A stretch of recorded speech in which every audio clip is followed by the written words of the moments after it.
I think a fractal grid can be used for almost anything. It's almost like asking what lined paper can be used for. It can be used to take notes, to organize things, of course, creating puzzles, brainstorming. It's just a tool for your brain to really explore different formats of things and to expand. Hi, my name is Ecy King. I'm a symbolic systems major and senior class president in the Stanford class of 2023. My dad is a very interesting person, very eccentric. He's a man who wears many hats. For the sake of simplicity, I will just call him an inventor.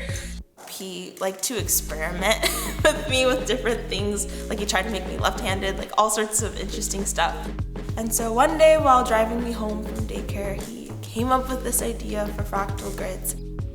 A fractal grid is this information structure that's basically a tic-tac-toe that's bolded at the center and outlined.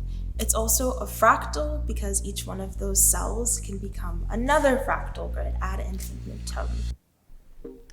It wasn't really until my freshman year, the spring we came home for the pandemic, that I really started getting into it and using it for assignments, using it to plan to-do lists, using it to practice doodling, and all the other stuff that I've gotten into.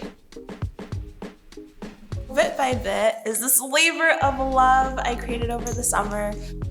Basically, it's a computer science educational comic based on CS 106A and CS 106B, the introductory computer science classes which I TA for.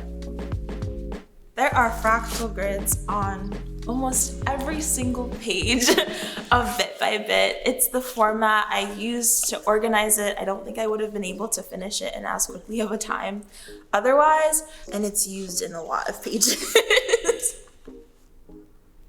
In the future, I would love to use education as a form of empowerment, be it through computer science, education, Afrocentric things, but I know that it will probably involve fractal gridding and hopefully making the world a better place.